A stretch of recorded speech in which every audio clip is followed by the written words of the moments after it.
was the philosopher of the will to power, to reject the Christian concept of love. It was the same misinterpretation which induced Christian theologians to reject Nietzsche's philosophy of the will to power in the name of the Christian idea of love. Columbia and Wisconsin. The events in Iowa City were getting volatile that spring. And of the crisis, businesses set up. Saw a few seconds ago, Now we got to get this thing right. What is needed is a realization that power without love is reckless and abusive, and that love without power is sentimental and anemic. Power at its best.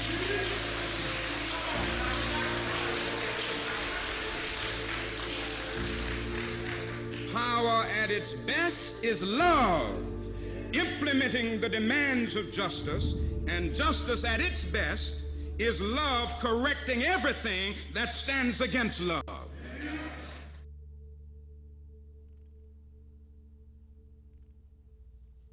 What's up, Risers? How you guys doing this morning? Woo! Good to see you guys this morning. Welcome to Arise. If you're new to our church, my name is Brent. I get the privilege of being your lead pastor. I also want to welcome everybody watching online. Love you guys online. Make sure you comment. Make sure you share this. I'm glad you guys are watching online, as well as everybody who's going to be eventually watching in the jails. We love you guys in prison behind bars. Can't wait to see you face to face. But in the meantime, glad we could be here on video. Yeah, put your hands together for all those. Yeah. Man. It is good to be with you. Last week was Easter. That was amazing. And we always have large crowds, and that's beautiful. But what's more important than large crowds is a large amount of God's presence. More important than the density of people is the density of God's presence. That's who we are at our church, and that's so important to us. And but because of that density of God's presence, we had 57 decisions for Christ last weekend. Come on. That's awesome. That's awesome. There are a lot of you that are even in this service today that you might have made a decision to follow Christ last week. I salute you. I celebrate you. Let's go on this journey together, and that's beautiful. Also, overall, the course of the whole weekend, we had over 3,200 people for Good Friday and Easter all together, and that's a beautiful thing. So thank you for serving. All of you who got up early Sunday morning and were here all day. You guys rock. For Ada and I, it's been an extra busy week. We had a wedding at our house yesterday, and this wedding was with Ada's brother and his fiance, his bride Elaine, and it's weird because I grew up, or in the 25 years that Ada and I have been together, and knowing her brother, it has been Robbie. You call him Robbie, but now as an adult, and I mean he's always been an adult, but outside of the family they call him Robert, right? And so now all through the wedding I'm like, would you Robbie take, right, you know what I'm talking about? Like you get used to a name, because that's what happens when you grow up. You take the Y's off of your name, right? And so like some of you may not know this, but when Pastor Ken was young, he was known as Kenny. I'm just giving you permission. You can mess with him all day. Drive him crazy. So Pastor Kenny, my first pastor that I served under was Pastor Ron Dixon, and all of his friends that grew up with him would call him Ronnie Dixon.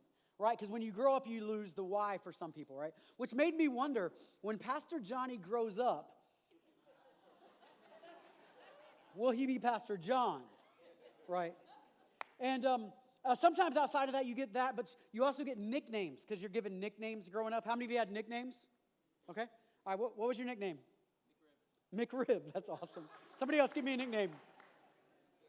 JR. What's another nickname? Tico. Okay, I see that. You're not even Costa Rican. Costa Rican people are called Ticos. That's what they call. Anyway, you end up with nicknames, whether you give them to yourself, you give them to somebody else. When I was a kid, I went through a phase I wanted to be called Popeye. Through my early junior high school years, it was like Brent the Bandit. Nobody ever called me that, but I would sign my name that way. When I was in high school, because I went to school in Tampa, but I was very country and playing football, and I would say down, set, hike, because I was the quarterback of the football team, and I would say down, and I would go down, and they all laughed at me, and I got the nickname Country, so the whole football team would just call me Country. And but I learned as I was asking our staff some of their nicknames. So Ada was Ada Potato or Ada Poo. At the wedding yesterday, there might have been some family that still called her Ada Poo at 29 years old, because that's where she still is. Ada Poo. Ada potato. I actually like 8 o'clock. And then anything with Ada, there's like a American Dental Association and some stuff like that you can do too. Tina, Pastor Tina was, her dad would call her Tina Wiener. If y'all use that, I'm just saying, that's pretty awesome. That's pretty awesome. Pastor Ken was also called Zeke in his family growing up. I have no idea where that came from. Pastor George is known as Pastor Benyu. For all of the Arise India group, that's what they call him. They don't actually call him Pastor George. I don't know, it's just a nickname. And I thought this was the most funny of all of them. Pastor Marilee is actually, when she was in junior high, they called her Bone Crusher. Like, if you guys don't know who Pastor Marilee is, she's our kids' pastor, and she's like this tall and like 90 pounds. I'd have no idea where Bone Crusher came from. But I wonder, what was your childhood nickname? Because we all inherited these childhood nicknames that we probably grow out of. Now, in the Bible, there's actually a bunch of people that we go by their nicknames, or we use nicknames for them. For instance, James and John, that we'll mention John a little bit today, but James and John, their nickname was the Sons of Thunder. I'm like, if you're going to get a nickname, that's a cool one. Like, that's a cool nickname. Like, Sons of Thunder. I feel like that should be on the side of a NASCAR or something like that. That just sounds cool. You've heard me say this before, if you remember, but Thomas, literally Thomas is a nickname. It just means twin. Thomas is not his name. Nobody even knows what Thomas's real name is because they called him twin and just gave him the nickname of Thomas. Also, Joseph of Cyprus is actually Barnabas. Barnabas is a nickname because Barnabas means son of encouragement. In other words, the guy was very encouraging, and they just started calling him encourager instead of his actual name. So Barnabas wasn't his name. It was Joseph of Cyrus. And so we end up with these nicknames. Now, there's one particular nickname, because it's one thing when people give you a nickname. It's another thing when you give yourself a nickname. And there's one particular nickname that stands out in the Gospels, okay? And that is the Apostle John, the disciple turned apostle who's going to write the Gospel of John, who's amazing. And when John refers to himself in the story, he always calls himself, some of y'all know this, the disciple that, see, you guys got it, the disciple that Jesus loved. In fact, in John 13, it says the disciple Jesus loved was sitting next to Jesus at the table, right? John refers to himself as the disciple that Jesus loved. Isn't that kind of funny? Isn't that kind of weird? There's been a lot of church jokes made about this because let's be real. His name is John, but he's going to say, hey, you can just call me the disciple that Jesus loved. John, who's going to write himself into the story just so that you know that he outran Peter to the empty tomb. Forever in eternity, as part of the Gospels, you will know that Peter was not as fast as John, and John wanted to make sure you knew that. John, who is going to write in the Gospels, I am the one that Jesus loved. Not that he doesn't love you, but maybe he loves me more. Right? That's like me saying, my name is Brent, but you can just call me awesome. That's a little weird, okay? You know, my name is Brent, but you can just call me God's favorite. You can just call me Pastor, God's favorite, right? It's like, John, what in the world are you doing? So I want to get some context to what that is and why that is, and I think it's going to be really powerful today as we hear from the Lord and the Holy Spirit. And what you need to understand is that John was labeled. Why? Because John's gospel that he writes, where he refers to himself as the disciple that Jesus loved, was written roughly in 90 AD. Nobody has an exact date, but roughly 90 AD. The disciple that Jesus loved wrote his gospel, right? Matthew, Mark, and Luke all come at a much earlier date, between roughly 50 and 65 AD. So there's 25 to 40 years in between Matthew, Mark, and Luke to John. That's very important. Now, when you read Matthew, Mark, and Luke, specifically Luke we're going to look at today, what you will quickly find is that every time that John is mentioned in those Gospels, it's either mentioned in a passing way, like it doesn't matter, or it's mentioned in a negative way, referring to John. So he's always referred to as negative. And so John is referred to that way. I need a guest to come up here real fast, too. I need a male. Okay, yeah, come on up here real fast. All right, so let's go ahead and turn there while he comes up. Mark chapter 1, verse 16 through 28. Let's look at the first one real fast, how he was labeled. You can sit at either one of these chairs. As Jesus walked beside the Sea of Galilee, he saw Simon and his brother Andrew casting a net into the lake, for they were fishermen. "Come follow me," Jesus said, "and I will send you out to fish for people." At once they left their nets and followed him. When he had gone a little further, he looked at James, son of Zebedee, and his brother John, who were in a boat. This is John we're talking about. This is the disciple that Jesus loved.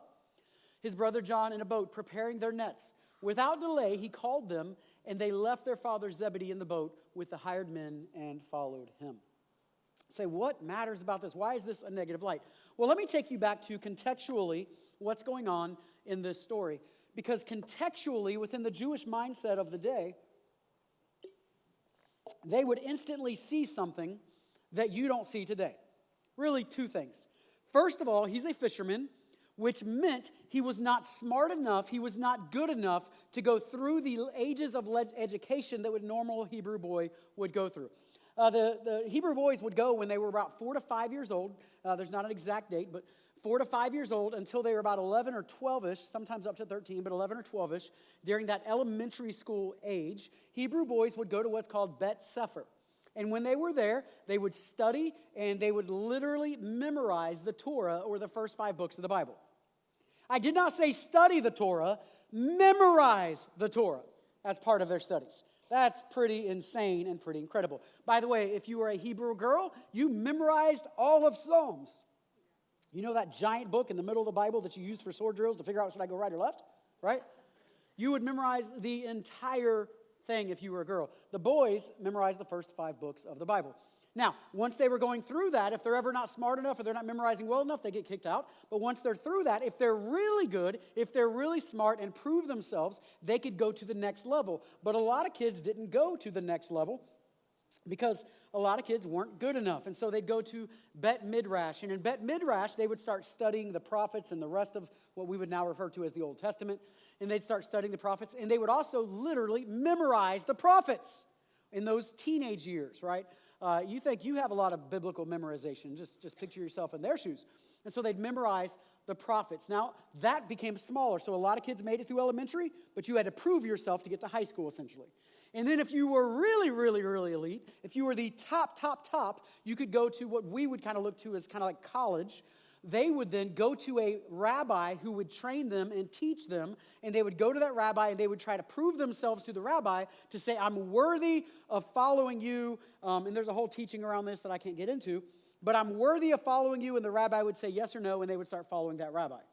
But a lot of kids went through the elementary, less went through the high school part, much less, considerably less, and then at the very end, far less, very few actually made it into being a disciple of a rabbi and a future priest. So, with that understanding, as soon as this story starts out in Mark, and it says James and John are out fishing, that meant they did not make the cut in school. That meant they were not all that. Not only that, but they were fishermen. Fishermen in the equivalence of today would be like a day laborer.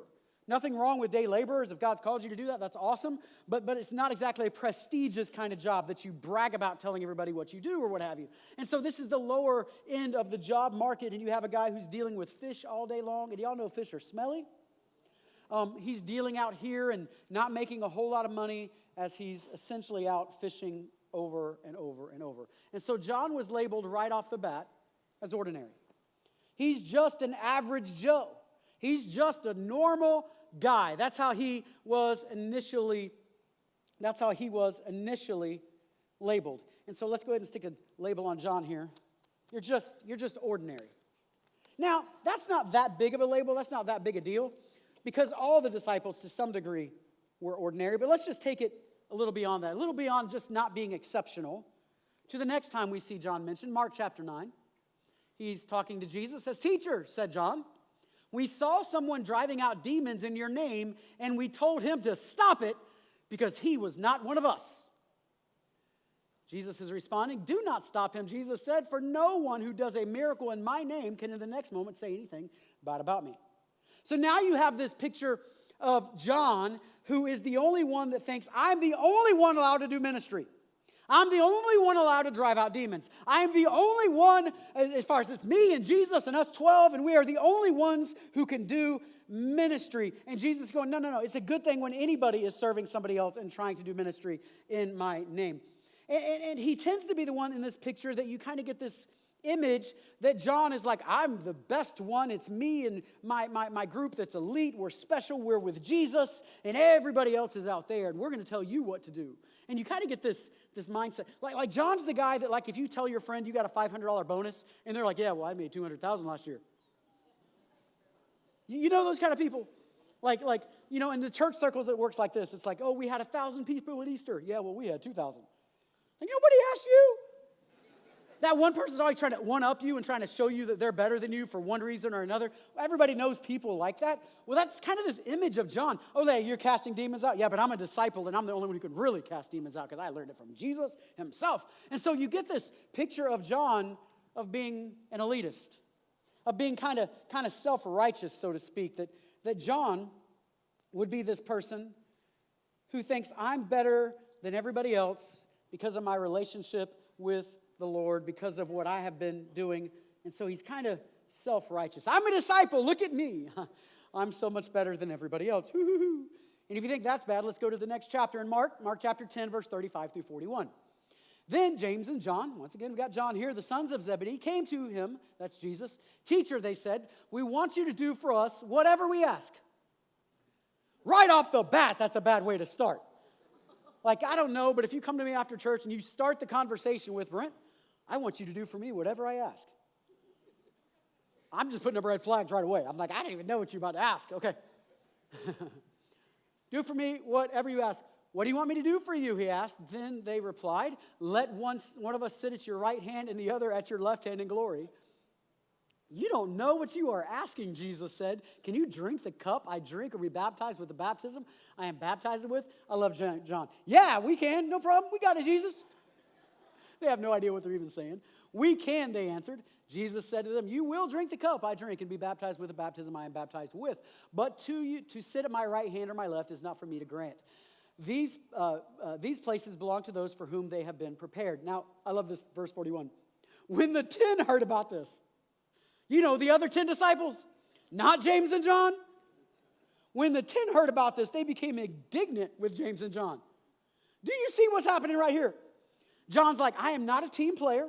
I'm going to go behind the other group's back. I'm going to go straight to Jesus and say, you know, all those guys are awesome, but can we just sit next to you in glory? Because they still think Jesus is coming up to set up a human throne, and they're like, we want to be on your right and left. Let everybody else be somewhere else.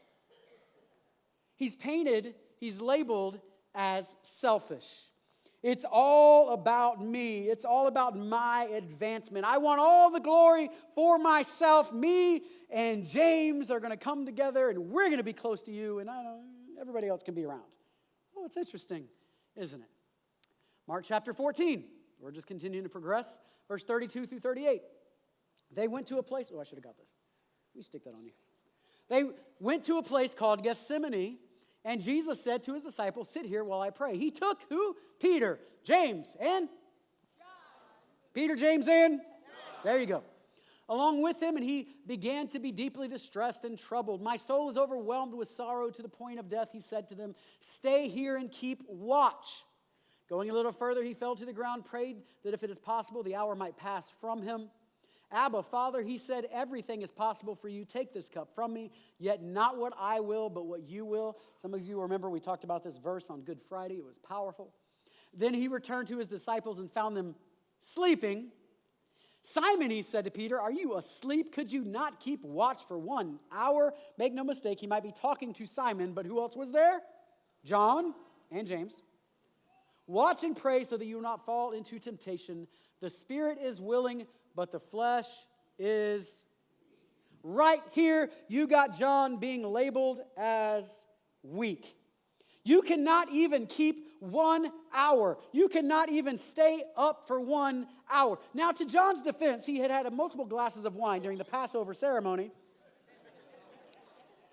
on that very night. And so people kind of forget that. But the very fact is that in the moment where Jesus needed him the most, John, James, and Peter are all sleeping because Jesus called them weak. You are too weak. You are not staying up. Are y'all with me so far?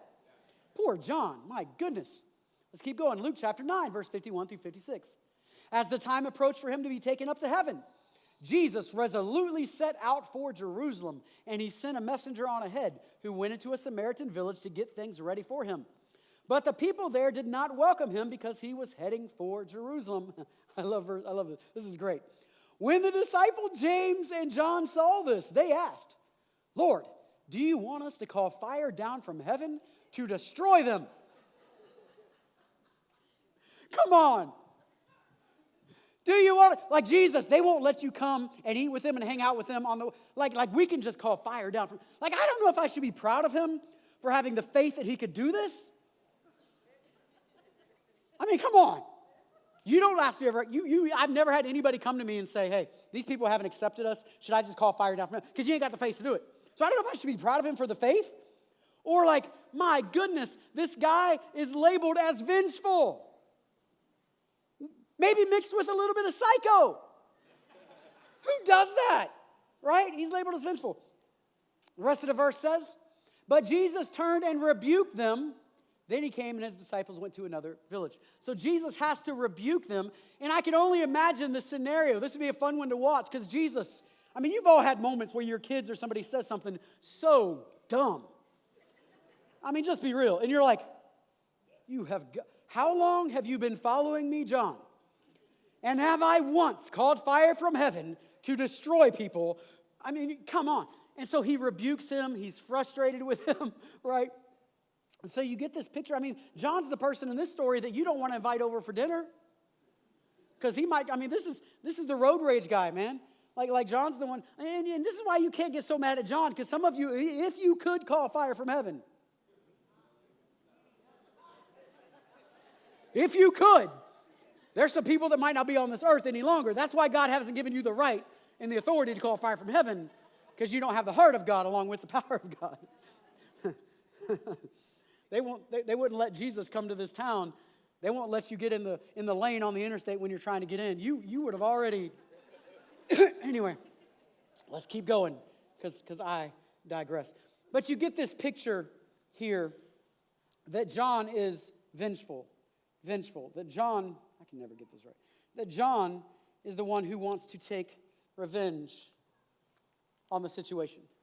I need somebody else, another guy to come up here real fast. Another guy, one more man. Come on up. You're already. So John is vengeful. And so you get all these stories that mention John, and in every single mention of John, it's negative. Unless it's just a passing mention, it's always negative. But here's what I know. You have been labeled as well. In fact, I have been labeled throughout my life. When I was a kid, especially as a child, I was labeled as overweight. I was a chubby kid when I was a kid. I was not the skinny kid. And so when we went shopping for clothes, open that, stick it on you. When we went shopping for clothes, I had to go to the husky section. That was the politically correct term in the 80s for fat. And so I was overweight. Excuse me. And even though that was a season of my life when I was young, and then by the time I got in high school, I actually was really skinny and athletic. Again, I was the quarterback of the football team. Even though that, I had a mindset because I was labeled during those formative years of my life as being chubby and fat, and therefore I had a mindset that even when I was skinny, I thought I was fat.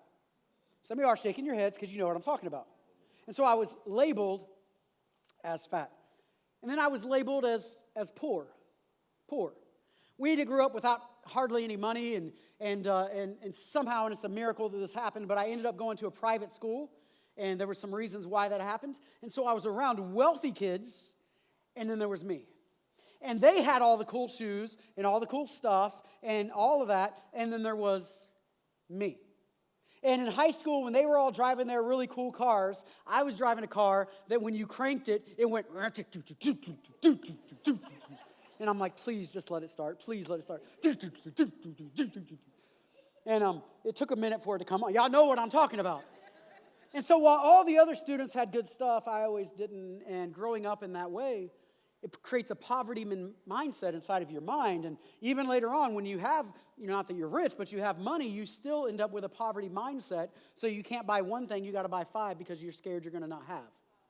Because you've gone without. And so you grow up with a label of poor. How about a label of unloved? Unloved. I grew up with a label of unloved. You can stick that on you, thank you.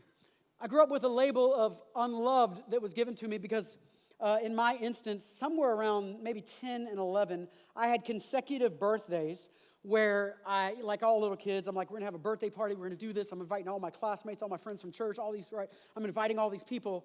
And on one of them, there was like one kid who showed up. And on another one, there were 0.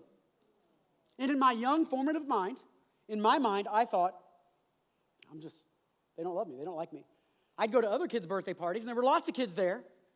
Go to my birthday party, and nobody shows up for my birthday party. I decorated, I got everything ready, and nobody shows up. And in my young mind, I'm unloved. People don't actually care about me. That followed through with a mindset that says, I'm not good enough. Some of you know very well about this one.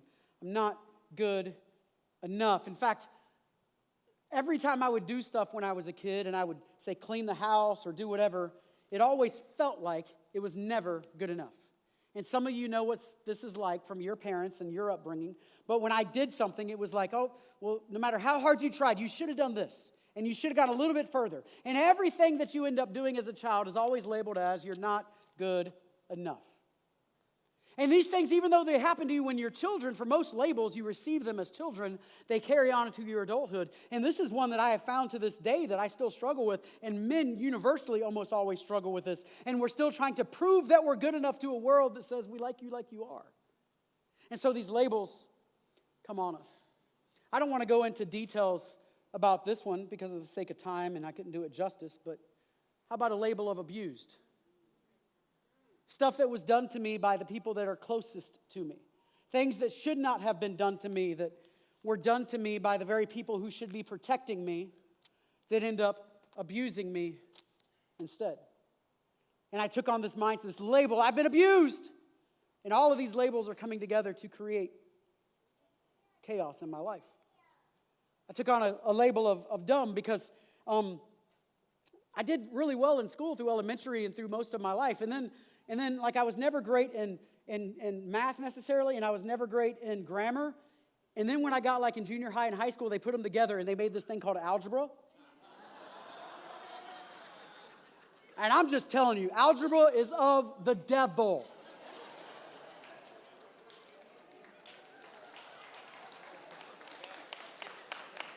The biggest applause I get all morning is saying algebra is of the devil. Listen, Pastor Ken and Pastor Jeremiah are literally like mathematicians. And I got into these math classes, and I failed miserably. And I was basically feeling like I am stupid. I am dumb. What's a little ironic about this is that with what they call consumer math, like the normal math you would do on a day-to-day basis, what is 15% off of this shirt that's $26? I actually do that really quickly and really, like in my head, really well. But you put me in like, mixing A's and B's and C's and pies and I give you science analogies all the time in here. Have you ever noticed I never give you math analogies? Every time I do, I got to really process the math analogy because that's just not me. And so I was labeled as dumb. The same guy who just got a doctorate degree was labeled as dumb because I felt stupid within the context of this class. Another one that happened is I started feeling very alone. My parents divorced when I was 13 years old. My brothers and sisters were already out of the house by then because I'm the baby by far. And so I got very alone. When my parents divorced, I didn't really see my dad much. And my mother worked 3 jobs to pay the bills because that's one of the reasons they got divorced was all the debt and the stress of all the debt and all that went on. And so I ended up, through all of my teenage years, my early teenage years, 13, 14, 15, being home alone by myself all the time. My mom got up and went to work before I ever got out of bed. By the time I got home from school, she was not home. It would be 8, 9 o'clock in the evening before my mom got home. And so I got used to being alone. And there's nothing inherently wrong with that. But where alone got to be a problem is it's very easy to see abuse that's done to you. It's hard to see neglect. And when you are alone all the time, you learn to be self-sufficient.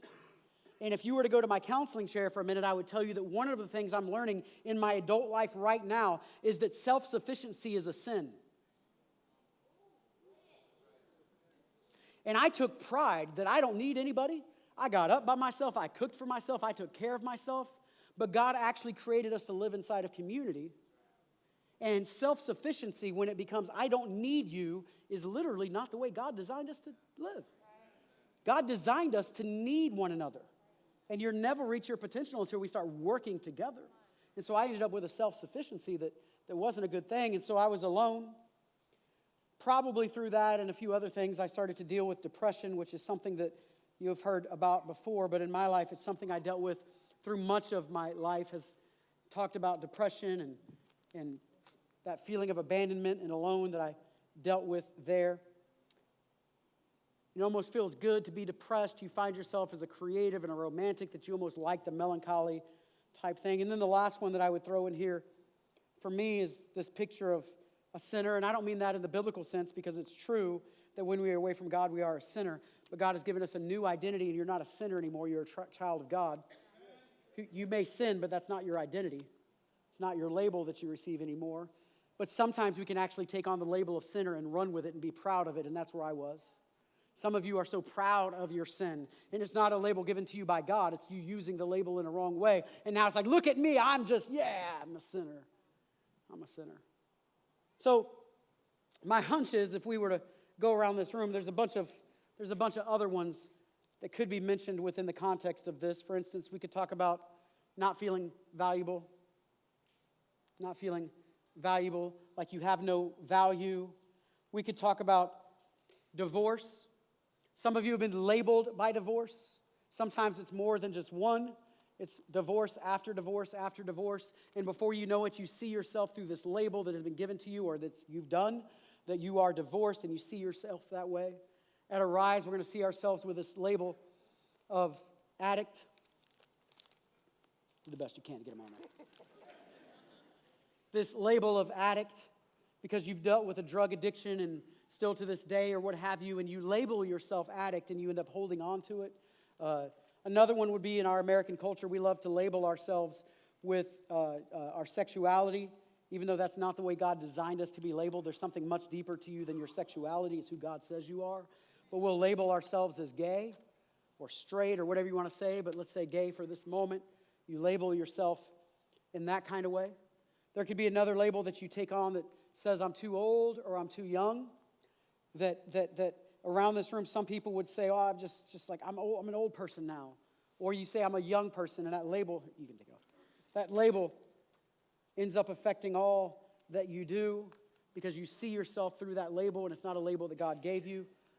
Another one very well could be that you are ugly or uncool or whatever that looks like. And especially for females, it's more common, but you see yourself through the lens of I'm ugly. And you end up with all these labels. And all these labels end up fitting all over us. And when we end up inheriting a lot of labels, what we tend to do is either wallow in them, or that's just who I am, and you become Eeyore and depressed, and you take on the labels, or we try to change them by our own doing.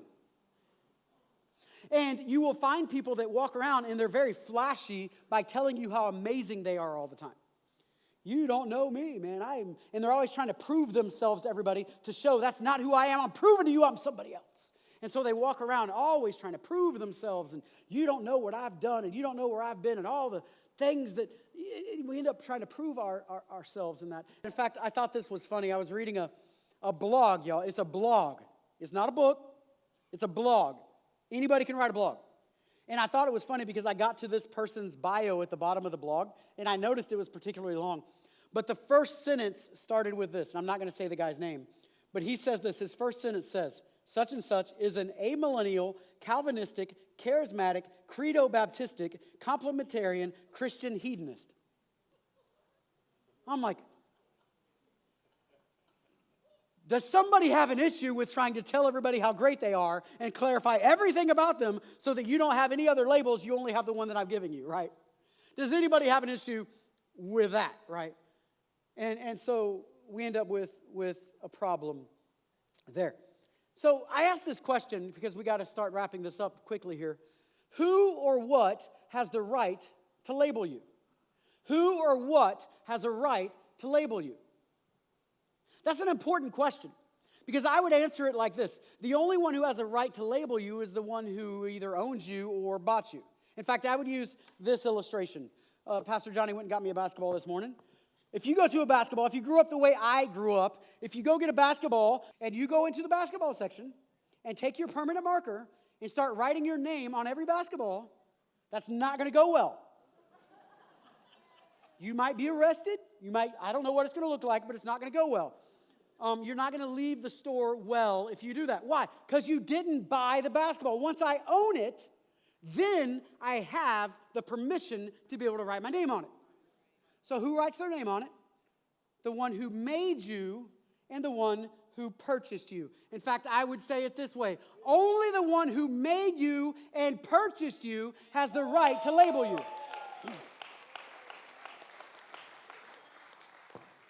This is very important because some of us, especially there's middle schoolers and and high schoolers in this room. Let me be very clear. Your friends do not get to label you. They don't own you. They didn't purchase you. They didn't create you. They don't get to label you. YouTubers don't get to label you. Artists don't get to label you. The only one that actually should have permission to label you is the one who made you and the one who purchased you.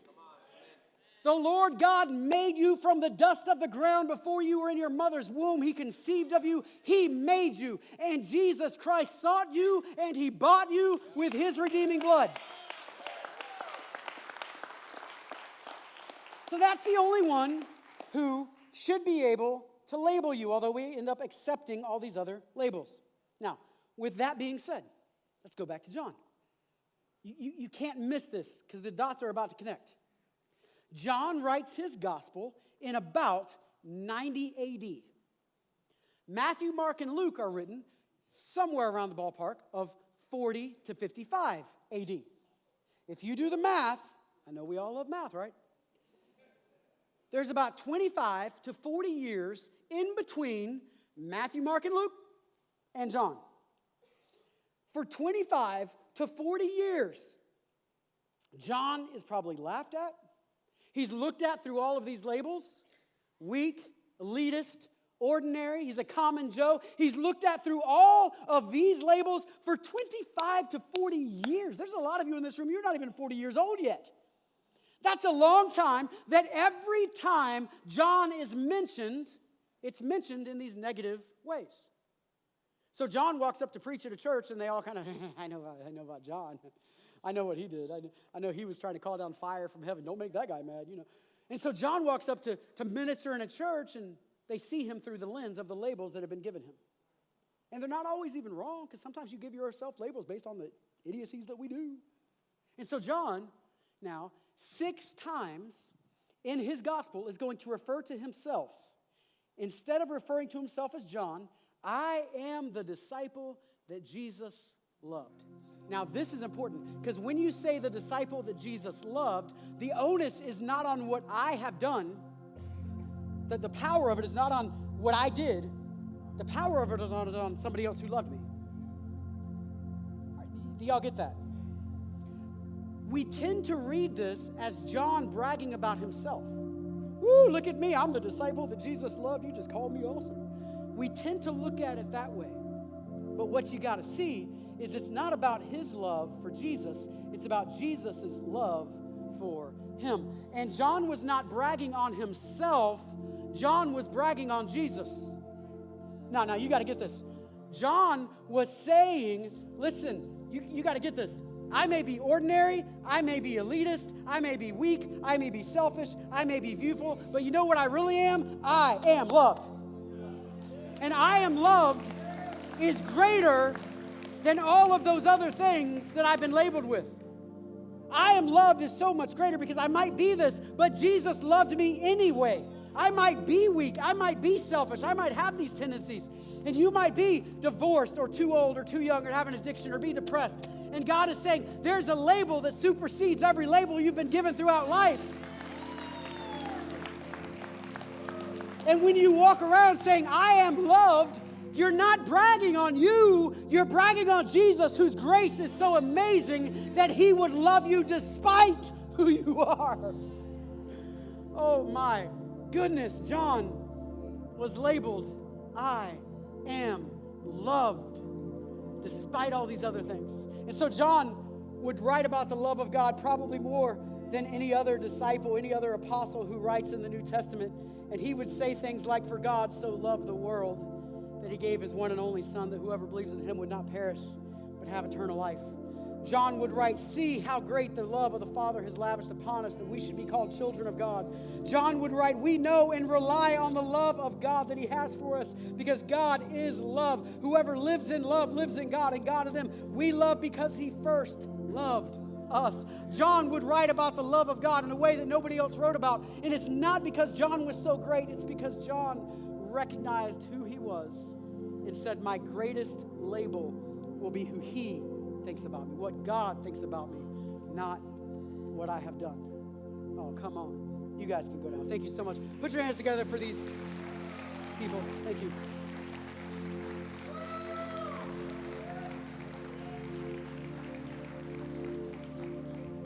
On your way out today, when you guys leave, if you want it, you don't have to accept it, but if you want it, we have I am loved stickers. Looks just like this.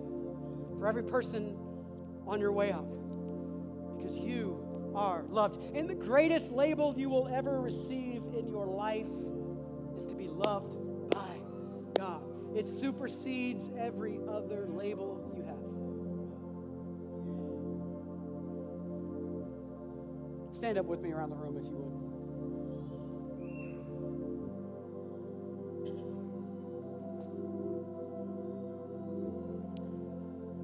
As we wrap up here in a second, the question I have for you is, what labels have you received? What labels have you taken on?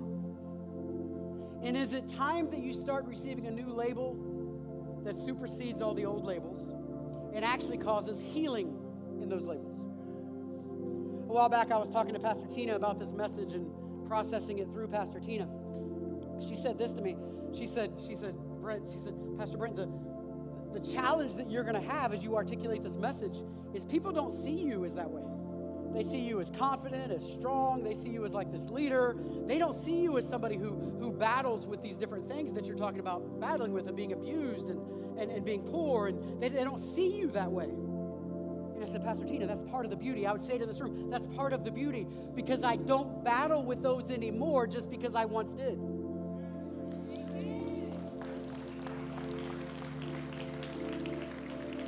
Because as I submit myself to Christ and receive the label and see myself through the imagery of his love, those other labels lose their power and they have no control over you anymore.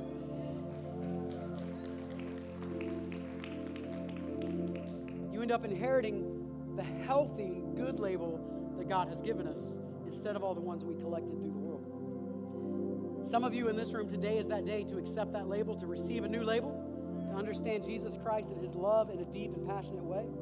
Before we go any further in this service, there's some of you that not only do you need to accept that label, but you need to accept Christ for the first time, or even recommit yourself to Christ. It's time to come home. The Lord is calling you to come home even in this moment, and he's not calling you to come home so he can chastise you. He's calling to come home so he can love you. Like that story of the prodigal son, where even from afar off, the father took off running to meet his son and celebrate him coming home. That's you in this room. Would you bow your heads with me around the room? If you're here this morning and you say, Pastor, I need to surrender my life to Christ. I want to give my life fully over to him. I want that kind of love that we've been talking about. If that's you and you're ready to give your life fully to Christ, would you do me a favor? I'm going to pray over you in just a moment. But right now, would you just stick your hand up and wave it at me around this room so I can pray for you?